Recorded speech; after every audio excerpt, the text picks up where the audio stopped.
பேரு ராஜீவ்காந்தி. அவர் தற்போது தான் வந்தார். மாவட்ட செயலாளருக்கு பல்வேறு சலுகைகளையும் பணமையும் காரெல்லாம் வாங்கி கொடுத்தா சொல்றாங்க. போன ஆண்டு மாவட்ட இளைஞரணி செயலாளர் போறார், இந்த ஆண்டு சீட்டு கொடுக்குறாரு. சாராயம் வித்தாரு, சாராயம் காய்ச்சினாரு, அங்க நரிக்கிறவங்க குடிசையில் இருக்கிற நரிக்கிறவர்களை போராதி காலி பண்ணாரு, அந்த இடத்த வாங்கினாரு. நம்ம கள்ளக்குறிச்சி ஜோக்கியர்களும் அதிமுக ஆட்சி இடம் கொடுத்து அவங்கள இது வரைக்கும் அந்த இடத்துல அந்த ஏரியா தலைவராக இருந்தனால கவுன்சிலராக இருந்தனால அதை வளைச்சு போட்டாரு. அவர் அப்படித்தான் குறுக்கு வழியில் தான் பணம் சேர்த்தார தவிர அவர் உழைச்சி பண்ணலை. குமரகுரு கூடயே வச்சு பழிவாங்கும் நடவடிக்கையோட அவர் செயல்பட்டு இனிமேல் தொடர்ந்து நான் நகரக்கழக செயலாளர் பதவியில் இருந்து என்னால் பணியாற்ற என மனநிலையும் இல்லை. எனக்கு அவர் பார்த்தீங்கன்னா ஜூனியர். நான் நகர செயலாளர் ஆகும்போது அவர் அதுக்கப்புறம் ஒரு வாரம் கழிச்சு அவர் மாவட்ட செயலாளர். இந்த கட்சியில் சீனியர்ஸ் நிறையா இருக்காங்க. குமரகுரு எடப்பாடியார் அவர்களின் பினாமி. இதுதான் உண்மை. அவர் கட்சிக்காக எந்த தியாகமும் செய்யலை. என்னுடைய தியாகம்லாம் பெரிய தியாகம். எத்தனை ஆர்ப்பாட்டங்கள் போராட்டங்கள் எல்லாம் என் தலைமையில் தான் இந்த கள்ளக்குறிச்சி தான் நடக்கும். இவர்கள் பண்ண துரோகத்தினால நான் தாய் கழகத்துக்கு இணைஞ்சேன். அதிமுகவை சேர்ந்த முன்னாள் சட்டமன்ற உறுப்பினர் அழகுவேல் பாபு அவர்களும் அவருடைய கணவர் நகரக்கழக செயலாளர் பாபு அவர்களும் தாய் கழகமான திராவிட முன்னேற்ற கழகத்திலே தன்னை இணைத்துக் கொள்கிறார்கள். இல்லை முடிச்சுட்டார் கட்சியை. தமிழ்நாடு ஃபுல்லாக மாவட்ட கழக செயலாளர் பணம் யார்கிட்ட இருக்கோ அவங்களுக்கு தான் சீட்டு அப்படின்ற ஒரு நிலைப்பாடுக்கு போயிட்டாரு. அப்படின்றபோது உண்மையான கட்சிக்காரனுக்குலாம் வேலையே இல்லை. நீங்கள் விலை பேசி ஒரு வேட்பாளர் நியமனம் செய்யும் போது அந்த வேட்பாளர் எப்படி வெற்றி பெறுவான் சொல்லுங்கள்? பப்ளிக் எப்படி ஏற்றுப்பாங்க? ஒரு அறிமுகம் வேணுமா இல்லையா? கட்சிக்காரர்கள் இருப்பாங்க. ஏன்னா வெறி பிடிச்சவங்க அவங்கெல்லாம். ஏன்னா ரெட்டலை தலைவர் ரெட்டலை இது ரெண்டும் அடுத்தது அம்மா இவங்களால் வந்தது. எடப்பாடியாருக்காக இல்லை. கொரோனாவே போதும். தொடப்பத்திலேருந்து கிருமிநாசினிலேருந்து. ஏன்னா நான் இந்த முனிசிபாலிட்டியில் பார்த்தேன் 200 பேரலில் கொண்டாந்து முதல்ல வச்சாங்க. ஒரு வருஷத்துக்கு அந்த 200 பேரல் ஒரு வருஷத்துக்கு குறைச்சாங்க. ஆனால் மாதம் 200 பேரல் பில்லை போட்டு பணம் எடுத்தாங்க. தொடப்பம், ப்ளீச்சிங் பவுட்ரு, கிருமிநாசினி, பெடலு, மம்முட்டிக்கு எடப்பாறை இப்படின்னு போட்டு செலவுகள் கம்ப்ளீட்டாக கொண்டு போயிட்டாங்க. நான் கடந்த 25 ஆண்டு காலமாக ஒரு ரூபாய் கூட கட்சியிலையோ இல்லை பொதுமக்கள்கிட்டையோ இல்லை கட்சிக்காரங்கள்டையோ இல்லை வியாபாரிகள்கிட்ட வாங்கினது கிடையாது. எல்லாம் என் சொந்த உழைப்பில் பண்ணது. அவங்க இன்னொருத்த நம்பி தான் அதிமுக இருக்குது. பட் திமுக அப்படி இல்லை. தன் சொந்த காலில் நிற்கிற கட்சி திமுக. அதனால தான் நானே தாய் கழகத்துக்கு போனேன். உங்களுக்கு தெரியும்ல, அதிமுக வெறி. இந்த வெறியில் ஓடிக்கிட்டு இருந்தேன். கடைசியில் இவங்க நான் என்னையே ஒரு வெடிபிடித்த பணையாக போட்டு தூக்கி போட்டு அவங்க மிதிக்கும் போது இனிமேட்டு பயணிக்கு வரும்ல, நம்ம பணம் மிச்சம், நம்ம உழைப்பு மிச்சம், என்ன இதை நம்மளால் முடிஞ்சதை தாய் கழகத்துக்கு செய்வன் தான் வந்திருக்கேன். நான் பதவி எதிர்பார்த்தே கிடையாது சார். நான் எம் பாபு அனைத்து இந்திய அண்ணா திராவிடமிருந்து விலகி தாய் கழகத்தை இணைஞ்சிருக்கேன். 1983 புரட்சி தலைவரால் நகர மாணவர் செயலாளராக பொறுப்பேற்று 1/4 நூற்றாண்டு காலம் நகர கழக செயலாளராகவும் ஒரு 22 வருஷம் ஒன்றிய மாணவர் நகர மாணவர் செயலாளரும் பணியாற்றேன். 2006-11 அப்போது நகரமன்ற சேர்மனாக எனது மனைவியாக்கினேன். அதுவும் 5 உறுப்பினர்களை கொண்ட உறுப்பினர்கள் வைத்துக்கொண்டு வெற்றி பெற்றேன். அதன் பின்பு 2011-16 2011 60,000 ஓட்டு வாக்கு வித்தியாசம் என் மனைவியை ஜெயிக்க வச்சேன். தொடர்ந்து கட்சி பணி பண்ணிகிட்டு இருந்தேன். தொடர்ந்து நகர செயலாளர் இருக்கேன். ஹெட் குவார்ட்டரில் புரட்சித் தலைவர் அம்மா அவர்கள் முன்னாடி பார்த்திங்கன்னா எம்ஜிஆர் சிலை, அண்ணா சிலை, வெண்கல சிலை சொந்தமாக வச்சுருக்கேன். இப்போ கூட பார்த்திங்கன்னா கடந்த மார்ச் மாதம் நமது ஏமப்பேர் பகுதியில் ஒரு 108 அடி உயர கொடிக்கம்பம் இடம் வாங்கி ஒரு 30 லட்ச ரூபாய் பண்ணேன். நிறையா கழகத்துக்காக எனது அர்ப்பணிப்பு. இது வரைக்கும் ₹1 நான் கடந்த 25 ஆண்டு காலமாக ₹1 கூட கட்சியிலையோ இல்லை பொதுமக்கள்கிட்டையோ இல்லை கட்சிக்காரங்கள்ட்டையோ இல்லை வியாபாரிகள்கிட்ட வாங்கினது கிடையாது. எல்லாம் என் சொந்த உழைப்பில் பண்ணதுக்கு. எம்ஜிஆர் மேலே உள்ள பற்றுனால தான் 46 வருஷம் 45 வருஷம் பயணித்தேன். சின்ன வயசுலேருந்து எங்கள் தந்தையோட தலைவரை சந்தித்தேன். என் மனைவியை நான் திருமணம் செய்யும்போது அவர் தலைமையில் லவ் மேரேஜ். அவர் தலைமையில் பண்ணணும்னு வீட்டுக்கு போகும்போது இல்லை அவங்க காலேஜ் ஸ்டூடெண்ட் வேண்டாம் தவறாயிடும் சொல்லிவிட்டு அவர் எனக்கு கலியத்தான் சட்டமன்ற எம்எல்ஏ இருக்கும்போது அவரை வச்சு எனக்கு சென்னையில் ரிஜிஸ்டர் மேரேஜ் பண்ணி வச்சார் புரட்சி தலைவர். 2000 வெற்றி பெற்ற பிறகு இந்த அதிகமான வாக்குகள் எனக்கு இருந்த காரணத்தால் இந்த மாவட்ட செயலாளர் என்னை கூடயே வச்சுக்கிட்டு என்னை பழிவாங்கும் நடவடிக்கையோடு அவர் செயல்பட்டு இருந்தார். குமரகுரு அவர் தான் நான் நகர செயலாளர். அதுக்கப்புறம் எனக்கு அவர் பார்த்திங்கன்னா ஜூனியர். நான் நகர செயலாளர் ஆகும்போது அவர் அதுக்கப்புறம் ஒரு வாரம் கழிச்சு அவர் மாவட்ட செயலாளர். அதுக்கு ஜெயச்சந்திரன்றவர் தான் அம்மா நியமிக்கிறாங்க. அப்போ ஒரு பெட்டிஷன் அவர் மேலே கொடுக்கறதுனால ஒரு என்கொயரியில் அவரே கூப்பிட்டு நீயே யாரே ஒரு மாவட்ட செயலாளர் சொல்லு அப்படின்றப்ப இந்த குமரகுருவை கை கட்டுறார். ஜெயசந்தான் உளுந்தூர்பேட்டையில் இருக்கிற ஒன்றிய கழக செயலாளர். அதில் வந்தவர் தான் குமரகுரு. இந்த கட்சியில் சீனியர்ஸ் நிறையா இருக்காங்க. கட்சி தான் பேஸ். ரெண்டாவது நம்ம அடுத்தது வேட்பாளனுடைய ஃபேஸு. இது 2 தான் முக்கியம். கட்சியில் என்னுடைய சீனியாரிட்டி அதிகம். அவர் தற்போது தான் வந்தார். மாவட்ட செயலாளருக்கு பல்வேறு சலுகைகளையும் பணமையும் காரெல்லாம் வாங்கி கொடுத்தா சொல்கிறாங்க. இப்படி புதுசாக வந்தவருக்கு ஒரு போன ஆண்டு மாவட்ட இளைஞரணி செயலாளர் போகிறார், இந்த ஆண்டு சீட்டு கொடுக்குறார். அவர் தந்தையே வந்து இப்போ 2016 நான் தான் கட்சியில் சேர்த்தேன். காங்கிரஸில் இருந்து வந்தவர். அவங்க வந்து காங்கிரஸ் பாரம்பரியக்கூடம். அவர் பேரே ராஜீவ்காந்தி. இதுதான் உண்மை. அவர் கட்சிக்காக எந்த தியாகமும் செய்யலை. என்னுடைய தியாகம்லாம் பெரிய தியாகம். எத்தனை ஆர்ப்பாட்டங்கள் போராட்டங்கள் எல்லாம் என் தலைமையில் தான், இந்த கள்ளக்குறிச்சி தான் நடக்கும். அத்தனையும் நான் தான் பண்ணுவேன். ஏன்னா இன்றைக்கும் எதிர்கட்சியில் திமுக எதிர்கட்சியாக இருந்தும் நான் தான் பண்ணேன். இவர்கள் பண்ண துரோகத்தினால நான் தாய் கழகத்துக்கே வந்து இணைஞ்சிருக்கேன். பணம் கொடுத்து கார் வாங்கி கொடுத்து அவர் சீட்டை பெறாரு. இது மாவட்ட செயலாளர் உடந்தையாக இருக்கார் முழுவாக. அவர் மீறி எடப்பாடியார் செய்ய முடியாது. ஏன்னா அவருடைய பினாமி இவர். மற்ற மாவட்ட செயலாளர் குமரவர் இல்லை. குமரவர் எடப்பாடியார் அவர்களின் பினாமி. இது எல்லோருக்கும் தெரிஞ்சது. நாம் வந்து ஒரு குற்றச்சாட்டாக சொல்லலை, இது எல்லோருக்கும் தெரிஞ்சது. அதனால் வந்து அவரை மீறி அவர் செய்ய மாட்டார். நானும் 10-15 ஆண்டு காலம் வெயிட் பண்ணிட்டேன். நமக்கு வந்து நம்மளை பணி செய்யவும் வேலை செய்யவும் பணம் செலவு தான் பண்ணாங்க. கடந்த உள்ளாட்சி தேர்தல் கூட திராவிட முன்னேற்ற கழகத்தை எழுதி நான் தான் வேட்பாளராக நின்று கிட்டத்தட்ட ஒரு 3.5 கோடி ரூபாய்க்கு மேலே எல்லா வேட்பாளருக்கும் பணம் கொடுத்து நிற்கவே ஆள். அந்த டிஸ்ட்ரிக்டே அந்த குமரூர் க்ளோஸ் பண்ணிட்டார். நான் கள்ளக்குறிச்சியில் ஒண்டி தான் கண்டெஸ்ட் பண்ணி ஜெயிக்க வச்சு ஒரு ப்ரெஸ் சேர்மேனுக்கு கண்டெஸ்ட் பண்ணதே நான் தான். இவ்வளோலாம் பண்ண எனக்கு இந்த கழகம், இந்த எடப்பாடியார் கழகம் இல்லை, இந்த எடப்பாடியார் எல்லாரையுமே நீக்கிட்டார். அதில் வந்து நான் ஒரு சாதாரண தொண்டன். அதனால் வந்து குமரகுரு மீறி அவரால் பண்ண முடியல. இல்லை முடிச்சிட்டார் கட்சியை. இதுதான் தமிழ்நாடு ஃபுல்லாக இந்த தேர்தலில் பார்த்திங்கன்னா தமிழ்நாடு ஃபுல்லாக மாவட்ட கடைசியாட்ட பணம் யார்கிட்ட இருக்கோ அவங்களுக்கு தான் சீட்டு அப்படின்ற ஒரு நிலைப்பாடுக்கு போயிட்டார். அப்படின்றபோது உண்மையான கட்சிக்காரனுக்கெலாம் வேலையே இல்லை. பணம் இருந்தால் வந்து எம்எல்ஏ சீட்டு வாங்கிக்கலாம், கட்சி பண்ணலாம். கட்சிக்கு ஒரு பாரம்பரியம், ஒரு நீண்ட நாள் பணி, தொடர்ச்சியான வந்து ஒரு தியாகங்கள்லாம் கிடையாது. பார்த்திங்கன்னா சின்ன சேலம் புதுசாக வந்த பையன், கள்ளக்குறிச்சி புதுசாக வந்த பையன், சங்கராபுரம் கள்ளக்குறிச்சி ரிஷிவந்தியை பாமக கொடுத்துட்டாங்க. அவரும் வந்து இதில் வந்து உளுந்தூர்பேட்டையில் நிற்கிறாரு. பழனிசாமியும் வந்து புதிதாக வந்தவர் தான் தவிர ஒரு பாரம்பரியமிக்க குடும்பம் இல்லை. அவர் ஒரு பெரிய நடிகர். உண்மையிலே அம்மா ஒரு அமைச்சராகினாங்க. 33 அமைச்சர், அவர் ஒரு அமைச்சர். ஐவர் குழு வச்சுருந்தாங்க. அதில் இவர் ஒருத்தராக இருந்தார். செங்கோட்டையன் இருந்தார், இவர் இருந்தார், ஓபிஎஸ் இருந்தார், வைத்திலிங்கம் இருந்தார், முனுசாமி இருந்தார். அதில் இவர் ஒருத்தர் தான் இருந்தார். இவர் பெரும் தலைவர் இல்லை. 3 முறையும் வந்து ஒரு ஓபிஎஸ் தான் முதலமைச்சர் ஆகினாங்களா தவிர இவர் அந்த அமைச்சராக தான் வச்சுருந்தாங்க. அம்மா இறப்புக்கு பிறகு சசிகலா அம்மா வந்து இந்த மாதிரி இவரை வந்து கை காமிச்சிட்டு, அப்போ இவர்கிட்ட வந்து ஐவேசனுடைய பணங்கள் நிறைய இருந்துச்சு, பர்சன்டேஜ் பணங்கள். அதை வைத்து இப்பொழுது அவர் வந்து இந்த கட்சியை வந்து கபலீகரம் செய்தார். இதுதான் உண்மை. செங்கோட்டையன் அன்றைக்கி பணம் வந்து அவர் தான் சீஃப் மினிஸ்டர். ஃபஸ்ட்டு அவரை தான் சூஸ் பண்ணுறோம். அப்புறமேட்டு தான் வந்து அவர் ஒன்றும் இல்லைன்றப்ப தான் இவரை சூஸ் பண்ணுறோம். அவங்களுக்கே துரோகம், இந்த கட்சியில் உழைச்சவங்களுக்கெல்லாம் துரோகம். அவர் வீட்டு காசு இல்லை. அவர் வந்து ஒரு சாதாரண ஒரு ஏழை விவசாயி. கழகத்தினுடைய வந்து ஐவேஎஸ் மினிஸ்டர், பொதுப்பணித்துறை மினிஸ்டராக இருந்த வாங்கிய பணத்தில் வந்து அவர்கிட்ட இருந்துச்சு. அம்மா இறக்கும்போது அவர்கிட்டே இருந்துச்சு. அந்த பணத்தை கொண்டு எல்லா சட்டமன்ற உறுப்பினரும் கொடுத்து அவர்கிட்ட தான் இன்றைக்கி பணம் இருந்துச்சு. கிட்டத்தட்ட ஒரு வந்து சட்டமன்ற உறுப்பினர் 5 கோடி 6 கோடி தங்கம் என்று அப்போ உங்களுக்கு கூவத்தூரில் விலை பேசப்பட்டது. அதை வந்து இவர் கொஞ்சம் சரியாக இருப்பாருன்ற வந்து நம்பி பண்ணாங்க. ஏன்னா அவர்களுக்கும் துரோகம் செய்தவர் எடப்பாடியார். இன்றைக்கி கழகம் அவர்கிட்ட எல்லாம் நாங்கள் எல்லோரும் சேர்ந்து கழகம் ஒன்றாக நான் மட்டும் இல்லை, எல்லா பொறுப்பாளர்களும் கழகம் ஒன்று சேர வேண்டும், கழகம் ஒன்று சேர வேண்டும். ஒரு காரணத்துக்காகத்தான் நான்லாம் பொதுக்குழு உறுப்பினர் அஃபிடவிட்டு எல்லாம் ரெடி பண்ணி கொடுத்து அவரை பொதுச்செயலாளர் ஆக்கணும்.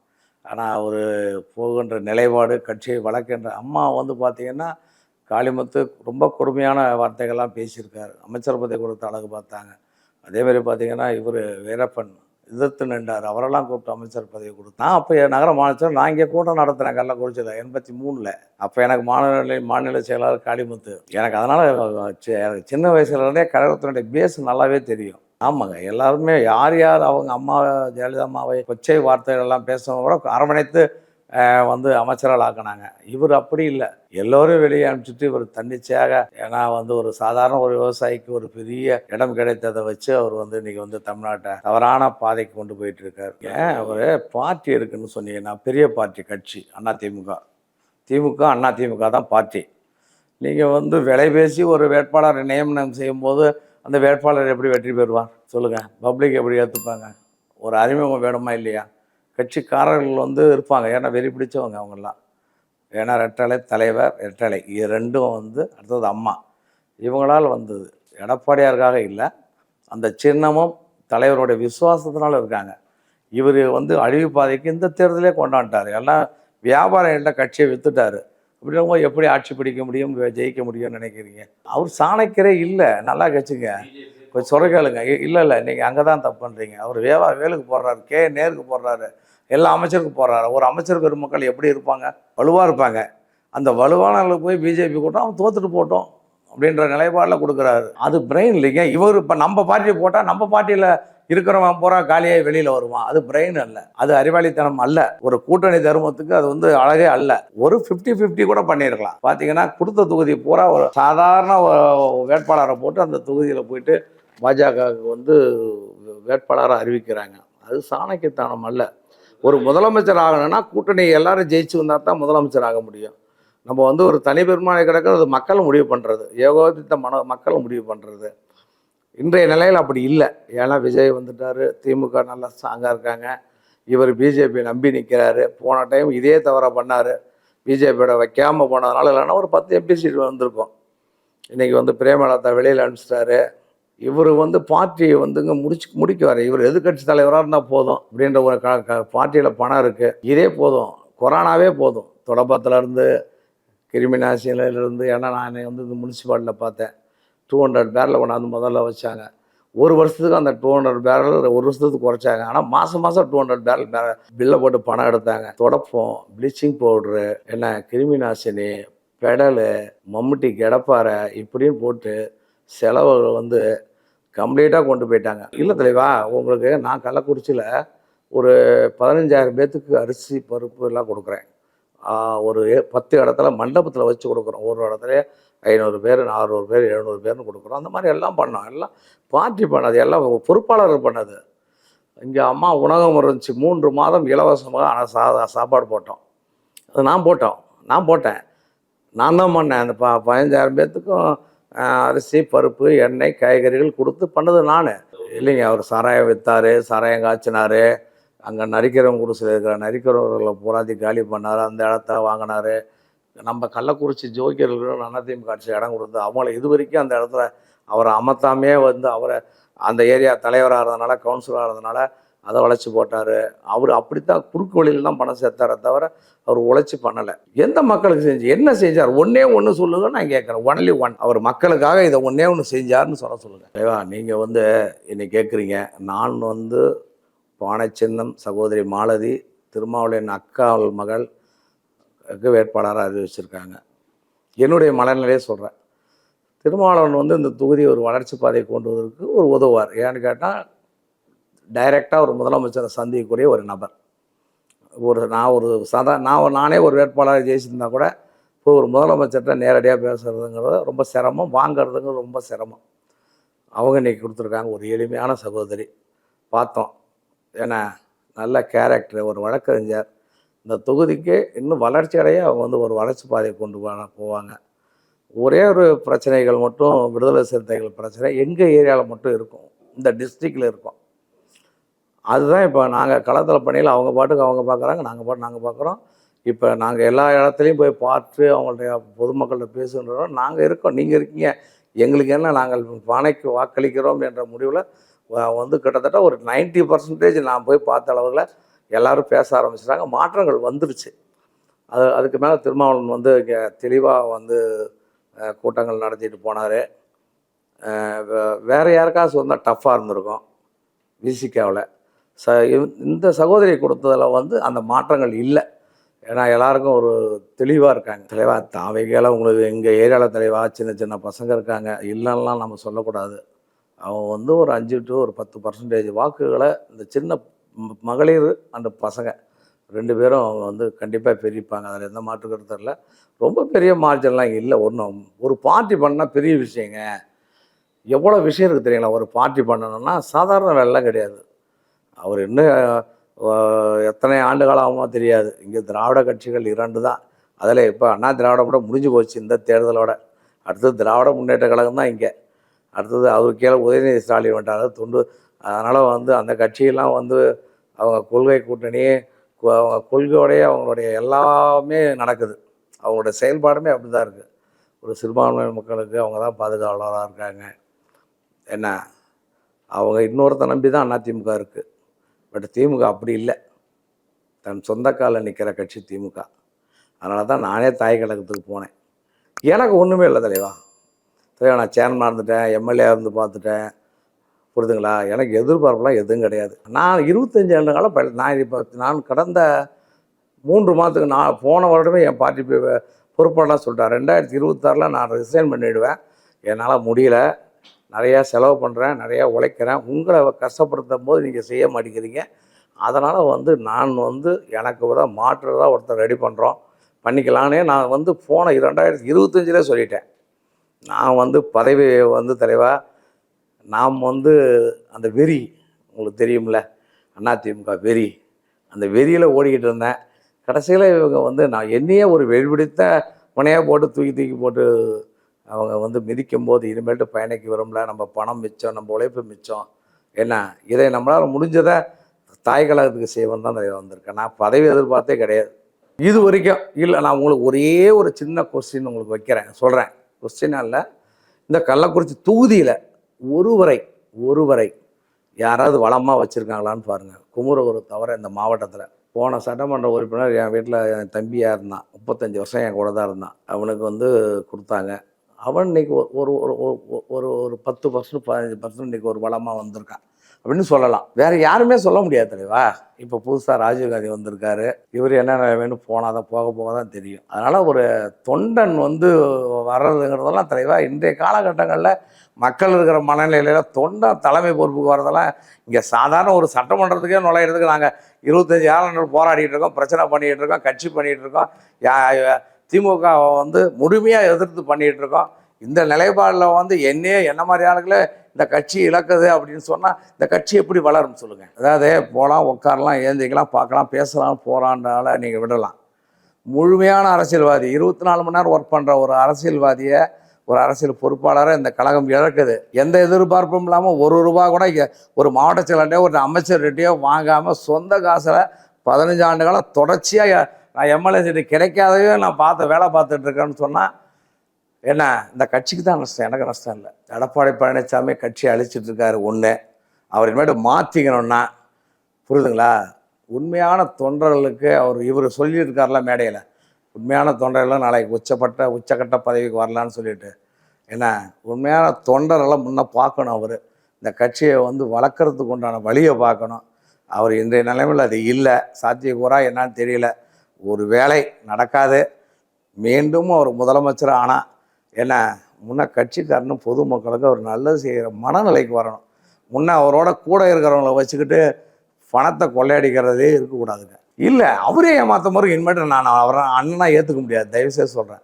நான் வந்து ஒரு மாவட்ட செயலாளரோடு நின்று இருந்தால் பிரச்சனை. நான் போய் எடப்பாடியாட்ட நேரில் பேசுகிறேன், 3 முறை பேசுகிறேன், நேரடியாக தொடர்பு கொள்கிறேன், பணம் கேட்கும்போது கூட நான் ரெடி பண்ணிட்டேன்னு சொல்கிறேன். அதே மாரி மாற்றி ஒருத்தனுக்கு புதுசாக வந்து கொடுக்குறாங்கன்னா அப்போ அவர் ஒரு தகுதி இல்லாத ஒரு பொதுச் செயலாளர் தான் என்னுடைய மனநிலையில் நான் நினைப்பேன். என்ன மாதிரி பாதிக்கப்பட்டவங்க தமிழ்நாட்டில் நிறைய பேர் இருப்பாங்க. ஏன்னா என்னுடைய நிலைப்பாடு அதுதான்.